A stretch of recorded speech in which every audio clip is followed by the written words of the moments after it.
এবং আমরা তার সন্তান বিএনপির ভারপ্রাপ্ত চেয়ারম্যান তারেক রহমান অলরেডি বলেছে আমি খুব শীঘ্রই বাংলাদেশে আসব। হাসপাতালে আমরা প্রতিনিয়ত আসছি। এই অ্যাবারকের হাসপাতালে একজন ব্যক্তি এবং খালেদা জিয়া শুয়ে নেই। আমরা মনে করি একটা বাংলাদেশ অসুস্থ হয়ে শুয়ে আছে এবারকেয়ারে। ৬৮,০০০ গ্রাম বাংলার ফুসফুস জনাব তারেক রহমান দেশের বাইরে। ফুসফুস ছাড়া যেমন দেহ চলে না, তারেক রহমান ছাড়া বাংলাদেশ ৬৮,০০০ বাংলাদেশের গ্রাম বাংলা চলে না। কালাইক্ষেত্র লাক্কেলপুর জয়পুরহাটবাসীকে জানাবো, আপাতত দেশনেত্রী বেগম খালেদা জিয়া আগের মতোই আছে। তবে সুখবর এইটাই যে দেশবাসী এবং বিশ্ববাসীর দোয়ায় খুব শীঘ্রই এই মাতৃতুল্য আমাদের গণতন্ত্রের মা ফিরে আসবে জনগণের কাতারে, এই আশা এবং প্রত্যাশা করছি।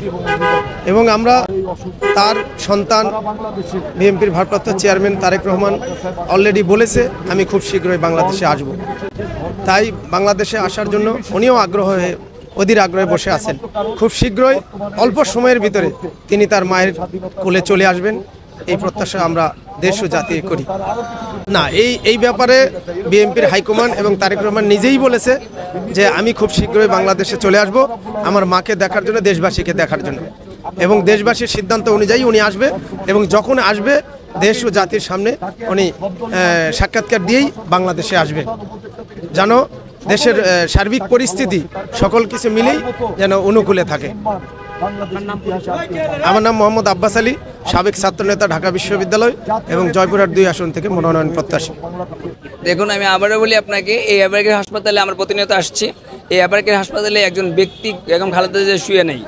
আমরা মনে করি একটা বাংলাদেশ অসুস্থ হয়ে শুয়ে আছে এবারকেয়ারে। তো অন্তর্বর্তীকালীন সরকার, আপনারা জানেন বেগম জিয়া এই দেশের এমন একজন মানুষ যে উনি এই দেশটাকে উনি সন্তানের মতন এতদিন লালন করে আসছেন এবং 3 বারের প্রধানমন্ত্রী, সাবেক রাষ্ট্রপতির স্ত্রী এবং সাবেক সেনাপ্রধানের স্ত্রী, বীর মুক্তিযোদ্ধার স্ত্রী, স্বাধীনতার ঘোষকের স্ত্রী। তো দেরিতে হলেও ফ্যাসিস্ট হাসিনাকে পতনের পর, আওয়ামী লীগের পতনের পর বেগম জিয়াকে আজকে 1.5 বছর পর এত বড় গুরুত্বপূর্ণ ব্যক্তিকে সরকার এসএসএফ নিয়োগ দিয়েছেন ওনার নিরাপত্তার জন্য।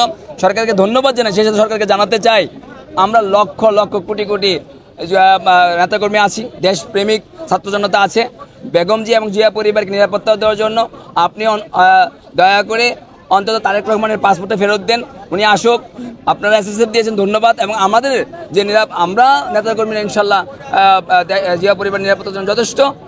তারপরেও সরকারকে ধন্যবাদ জানাবো, এসএসএফ দেরিতে হলেও ওনাদের শুভবুদ্ধি উদয় হয়েছে এবং এসএসএফ দিয়েছেন, তার জন্য ধন্যবাদ। আমি জানি বেগম জি অসুস্থ, এই জন্য প্রতিদিনে এখানে অপেক্ষা করি। ৬৮,০০০ গ্রাম বাংলার বাংলাদেশের নেত্রী বেগম খালেদা জিয়া অসুস্থ। ৬৮,০০০ গ্রাম বাংলার ফুসফুস জনাব তারেক রহমান দেশের বাইরে। ফুসফুস ছাড়া যেমন দেহ চলে না, তারেক রহমান ছাড়া বাংলাদেশ ৬৮,০০০ বাংলাদেশের গ্রাম বাংলা চলে না। তারেক রহমান সাহেব যে কোনো মূল্য হোক বাংলাদেশে চলে আসুক। দেশের ফুসফুস দেশে আসলে দেশের মানুষের গায়ে শক্তি থাকবে। ম্যাডাম অসুস্থ, পুরো বাংলাদেশ অসুস্থ, আমরা চাই আমাদের নেতা আমাদের দেশে চলে আসুক, এটাই আমাদের আশা ভরসা। আপনারা জানেন যে সুব্রত বাহিনীর একজন সদস্যকে যৌথ বাহিনীর অভিযানে অ্যারেস্ট করা হয়েছে। শুধু একজনকে অ্যারেস্ট করা হয়েছে, তার সাথে আর ৮-১০ জন যে নাই এটার কোনো গ্যারান্টি নাই।